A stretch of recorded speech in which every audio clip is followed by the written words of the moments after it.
Hello friends, welcome in star study. Friends, आज के इस वीडियो में हम जीके के हिस्ट्री के क्वेश्चन करेंगे, जिसमें हम पहले ही ये सारे क्वेश्चंस कर चुके हैं। अभी तक हमने 3 वीडियोस बनाए हैं जिसमें हमने 60 क्वेश्चन कर लिए हैं। तो चलिए स्टार्ट करते हैं। आज के इस वीडियो में हम 60 से आगे के क्वेश्चन करेंगे। यहाँ ये सारे क्वेश्चन हमने कर लिए थे, तो अब हम स्टार्ट करते हैं। 61 क्वेश्चन है हमारा, कुतुबुद्दीन ऐबक के उपरांत दिल्ली का सुल्तान कौन बना था? तो कुतुबुद्दीन ऐबक के बाद दिल्ली का सुल्तान इल्तुतमिश बना था, और इन्होंने ही कुतुब मीनार का निर्माण पूरा करवाया था। आगे है, मोहम्मद बिन तुगलक अपनी राजधानी दिल्ली से कहाँ ले गया था? तो इस क्वेश्चन का आंसर क्या होगा? बारंगल, फतेहपुर सीकरी, दौलताबाद या अहमदनगर। तो इसमें आंसर क्या हो जाएगा? इसका आंसर हो जाएगा दौलताबाद। मोहम्मद बिन तुगलक ने अपनी राजधानी दिल्ली से कहाँ स्थानांतरित की थी? दौलताबाद। अगला क्वेश्चन है, रूसी यात्री निकेतन बहमनी साम्राज्य की यात्रा पर कब आया था? तो यहाँ पे क्या है, 1415 ईस्वी में, या 1416 ईस्वी में, या 1417 ईस्वी में, या 1418 ईस्वी में। तो रूस का जो यात्री था निकेतन बहमनी, तो भारत के यहाँ पे है, रूस का जो यात्री था निकेतन, वो बहमनी साम्राज्य की यात्रा पर कब आया था? तो यहाँ पे आंसर हो जाएगा हमारा 63 का ए।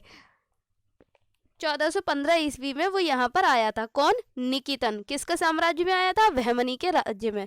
अगला है, भारत में पहली बार किस गवर्नर जनरल के समय में तार और रेल सेवा आरंभ की गई थी? तो तार और रेल सेवा कब आरंभ की गई थी?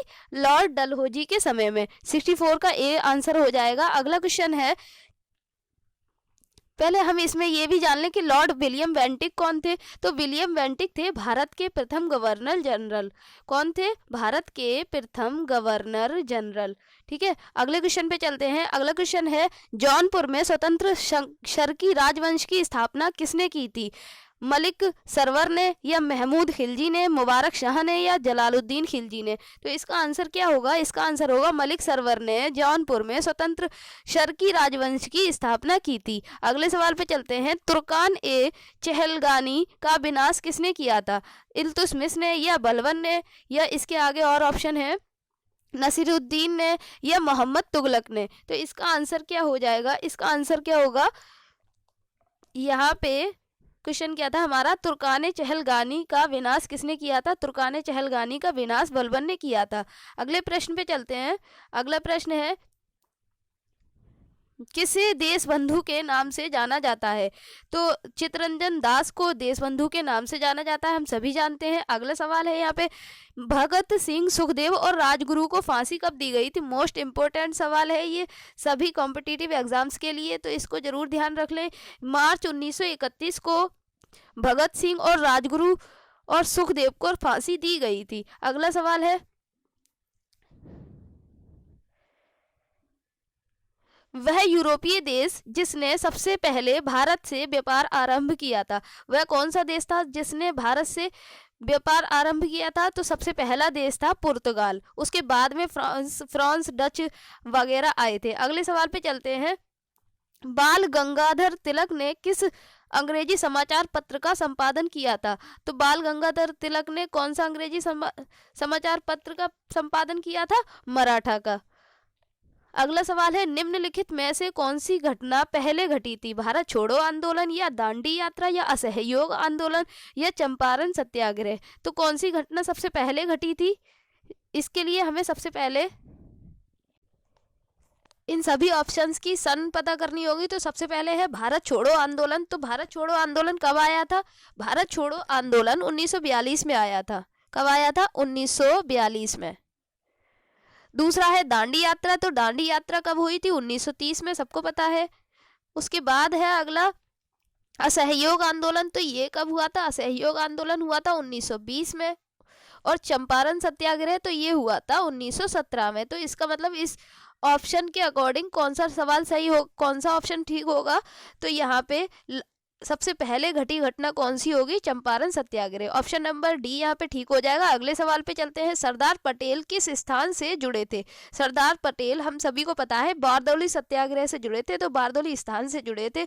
अगले सवाल पे चलते हैं। मराठा साम्राज्य का अंतिम पेशवा कौन था? मराठा साम्राज्य का अंतिम पेशवा बाजीराव द्वितीय था।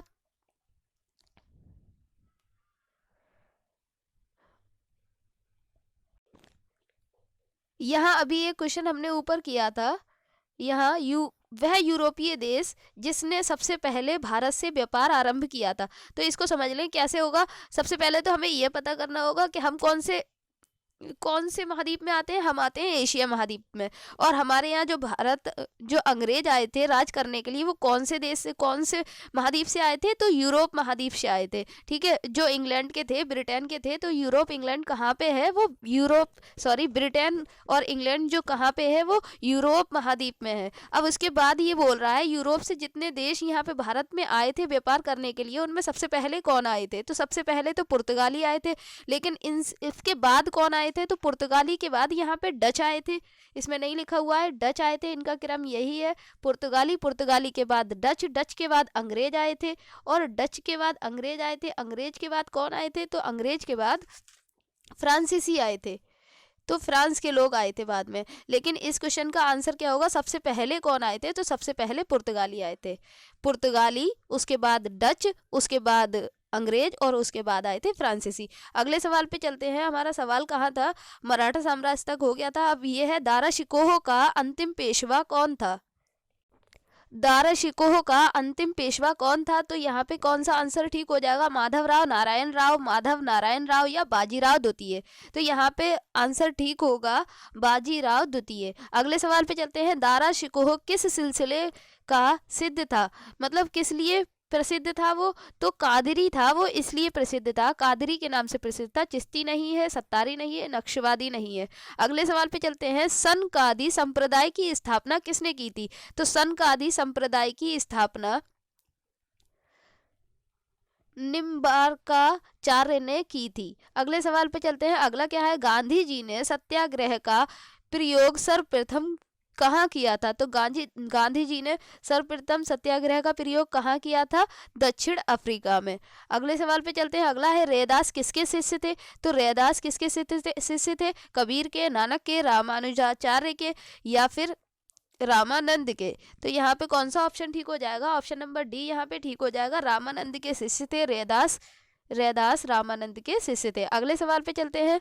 गांधी जी द्वारा अन्याय के विरुद्ध अपनाया गया सबसे प्रभावशाली उपाय कौन सा था? हिजरत, धरना, काम रोको या उपवास। तो इसमें कौन सा ऑप्शन ठीक हो जाएगा? यहाँ पे ऑप्शन नंबर डी ठीक हो जाएगा। गांधी जी के द्वारा अन्याय के विरुद्ध जो अपनाया जाने वाला सबसे प्रभावशाली उपाय था उपवास। अगला है, सुभाष चंद्र बोस ने किस वर्ष और किस स्थान पर आजाद हिंद फौज की स्थापना की थी? यहाँ पे हमें इस क्वेश्चन से क्या कौन सा एक और क्वेश्चन मिल रहा है, एक और आंसर मिल रहा है कि आजाद हिंद फौज की स्थापना किसने की थी? सुभाष चंद्र बोस ने।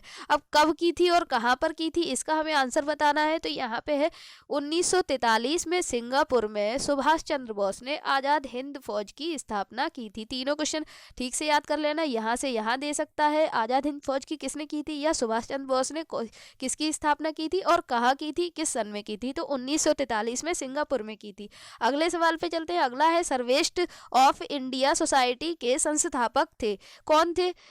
NM जोशी, GK गोखले, श्रीनिवास शास्त्री या हृदयनाथ कुंजरू। तो यहाँ पे क्या आंसर ठीक हो जाएगा? GK गोखले सर्वेस्ट ऑफ सोसाइटी के संस्थापक थे। अगले सवाल पे चलते हैं। अगला सवाल क्या है? निम्नलिखित में से कौन सा आंदोलन सुधार 19वीं शताब्दी में सबसे पहले आरंभ किया गया था? तो यहाँ पे 4 ऑप्शन दिए गए हैं, आर्य समाज, ब्रह्म समाज, प्रार्थना समाज या रामकृष्ण मिशन। तो यहाँ पे कौन सा ऑप्शन ठीक होगा? 19वीं शताब्दी में सबसे पहले कौन सा आंदोलन शुरू किया गया था? रामकृष्ण मिशन। और इसकी स्थापना किसने की थी? इसका आंसर आप सभी को कमेंट बॉक्स में बताना है। और इससे पहले हम बता देते हैं कि आर्य समाज की स्थापना किसने की थी? तो दयानंद सरस्वती ने की थी। और ब्रह्म समाज की स्थापना किसने की थी? तो राजा राम मोहन राय ने की थी। आपको बताना है के प्रार्थना समाज की और रामकृष्ण मिशन की स्थापना किसने की थी? ये कमेंट बॉक्स में आप सब लोग बता देना। अगला सवाल है, स्वतंत्रता संघर्ष में निम्नलिखित में से कौन से नेता उदारवादी थे? लाला लाजपत राय, बिपिन चंद्रपाल, सुरेंद्र नाथ बनर्जी या फिर बाल गंगाधर तिलक? तो इसमें ऑप्शन नंबर कौन सा ठीक हो जाएगा? सुरेंद्र नाथ बनर्जी जो थे उदारवादी नेता थे। दो तरह के नेता होते थे, उग्रवादी और उदारवादी। अगले सवाल पे चलते हैं। अगला है, सालवाई की संधि कब हुई थी? इसमें ऑप्शन है 1781 या 1782 या 1783 या 1984? तो इसमें कौन सा ऑप्शन ठीक हो जाएगा? सालबाई की संधि कब हुई थी? तो सालबाई की संधि हुई थी 1782 में। अगले सवाल पे चलते हैं। किसकी संधि है ये? सालबाई की संधि, सालबाई की संधि। अगले सवाल पे चलते हैं। अगला सवाल क्या कह रहा है? फ्रांसिस मार्टिन ने पांडिचेरी की स्थापना कब की थी? तो पांडिचेरी की स्थापना किसने की थी? फ्रांसिस मार्टिन ने की थी। लेकिन कब की थी? तो ये ऑप्शन है यहाँ पे 1672, 1673 या 1676 या 1674। तो इसका आंसर क्या हो जाएगा? इसका आंसर हो जाएगा 1674 में फ्रांसिस मार्टिन ने पांडिचेरी की स्थापना की थी। अगले सवाल पे चलते हैं। अगला सवाल है, गांधी जी का अहमदाबाद सत्याग्रह किसके विरुद्ध था? ऑप्शन है भारतीय मिल मालिक और गैर सरकारी कर्मचारियों के विरुद्ध था, या ब्रिटिश मिल मालिक और सरकारी कर्मचारियों के विरुद्ध था, या भारत सरकार के कर्मचारियों के विरुद्ध था, या ब्रिटिश गैर सरकारी कर्मचारियों के विरुद्ध था? तो इसका आंसर क्या हो जाएगा? गांधी जी का अहमदाबाद सत्याग्रह किसके विरुद्ध था? तो गांधी जी का अहमदाबाद सत्याग्रह ब्रिटिश मिल मालिक और सरकारी कर्मचारियों के विरुद्ध था। अगला सवाल है, सारे सवाल केवीएस एग्जाम के लिए, सुपर टेट एग्जाम के लिए बहुत जरूरी है। अगर आप लोग को पसंद आ रहे हो वीडियो तो वीडियो को लाइक जरूर कर देना। अगला सवाल है, चाणक्य का दूसरा नाम क्या था? राजेश्वर या विष्णुगुप्त या भट्ट स्वामी या विशाख दत्त? तो इसमें कौन सा ऑप्शन ठीक हो जाएगा? तो चाणक्य का दूसरा नाम था विष्णुगुप्त। अगला सवाल है, यहाँ पे ऋग्वेद में कितने सूक्त होते हैं? तो ऋग्वेद में कितने सूक्त होते हैं? 1011 या 1015 या 1018 या 1028? तो यहाँ पे कौन सा ऑप्शन ठीक हो जाएगा? ऑप्शन नंबर डी यहाँ पे ठीक हो जाएगा। ऋग्वेद में 1028 सूक्त होते हैं। अगली है, मुस्लिम लीग की स्थापना किस वर्ष हुई थी? यहाँ पे ऑप्शन है 1900 में या 1905 में या 1906 में या 1902 में? तो यहाँ पे आंसर है 1906 में मुस्लिम लीग की स्थापना हुई थी। और 1905 में क्या हुआ था? तो 1905 में क्या हुआ था? बंगाल विभाजन हुआ था। बंगाल विभाजन क्या था? तो बंगाल विभाजन ये था कि बंगाल में जो लोग रहते थे हिंदू और मुस्लिम, तो हिंदू लोग एक एरिया में आ जाए और मुस्लिम लोग एक एरिया में आ जाए, ये बंगाल विभाजन था। कब हुआ था? 1905 में। लेकिन इस क्वेश्चन का आंसर क्या होगा? मुस्लिम लीग की स्थापना कब हुई थी? 1906 में। अगले सवाल पे चलते हैं। अगला सवाल है, प्रसिद्ध फारसी त्योहार नौरोज का प्रवर्तन प्रसिद्ध फारसी त्योहार नौरोज का प्रवर्तन किसने किया था? इल्तुतमिश, अलाउद्दीन खिलजी या फिरोज तुगलक या बलबन ने? कौन सा ऑप्शन ठीक होगा यहाँ पे? तो नौरोज का प्रवर्तन किसने किया था? बलबन ने किया था। अगला सवाल है, यहाँ पे आयने अकबरी का लेखक कौन था? आयने अकबरी का लेखक अबुल फजल, अलबरूनी या अमीर खुसरो या मोहम्मद शाह? तो यहाँ पे आयने अकबरी का लेखक कौन था? अबुल फजल था। अगले सवाल पे चलते हैं। अगला सवाल क्या है? अगला सवाल है, यहाँ पे भारत का पहला वायसराय था। भारत का पहला वायसराय कौन था? लॉर्ड कैनिंग या लॉर्ड होल्डिंग या लॉर्ड डलहौजी या लॉर्ड एलिंगन? तो कौन होगा यहाँ पे भारत का पहला वायसराय? पहला वायसराय था भारत का लॉर्ड कैनिंग। और भारत बंगाल का पहला गवर्नर कौन था? तो बंगाल का पहला गवर्नर क्लाइव था। कौन था? क्लाइव। इसके बाद क्या था? क्लाइव के बाद क्या था? ये क्या लिख गया पता नहीं, लेकिन आपको पता है कि बंगाल का पहला गवर्नर था क्लाइव। और उसके बाद बंगाल का पहला गवर्नर जनरल कौन था? तो बंगाल का पहला गवर्नर जनरल हेस्टिंग्स था। और भारत का पहला गवर्नर जनरल कौन था? तो भारत का पहला गवर्नर जनरल विलियम बेंटिक था। और उसके बाद आता है भारत का पहला वायसराय। तो भारत का पहला वायसराय कौन था? कैनिंग। किसके बाद आता है? सबसे पहले था बंगाल का गवर्नर क्लाइव, उसके बाद था हेस्टिंग्स, उसके बाद कौन था? विलियम बेंटिक, भारत का पहला गवर्नर जनरल, और उसके बाद आता है कैनिंग। ठीक है, चौथे नंबर पर आता है ये। अगले सवाल पे चलते हैं। 1921 में मोपला विद्रोह कहाँ हुआ था? तो 1921 में मोपला विद्रोह कहाँ हुआ था? केरल में, पंजाब में, या बंगाल में, या असम में? तो यहाँ पे कौन सा ऑप्शन ठीक हो जाएगा? ऑप्शन नंबर ए यहाँ ठीक हो जाएगा, केरल में 1921 में मोपला विद्रोह हुआ था। अगला सवाल है यहाँ पे, माउंट आबू का दिलवाड़ा मंदिर सब संबद्ध है, मतलब किससे संबंधित है? बुद्ध से, या जैन तीर्थंकरों से, या विष्णु से, या शिव से? माउंट आबू दिलवाड़ा मंदिर किससे संबंधित है?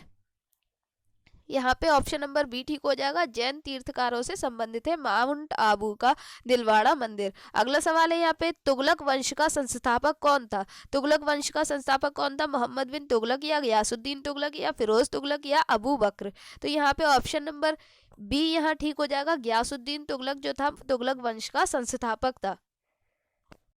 गयासुद्दीन तुगलक के बाद कौन बना था? गयासुद्दीन तुगलक के बाद बना था मोहम्मद बिन तुगलक दूसरे नंबर पे, उसके बाद बना था फिरोज तुगलक। तो अगले सवाल पे चलते हैं। अगला सवाल क्या है, निम्न में से कौन जैकोबिन क्लब का सदस्य बना?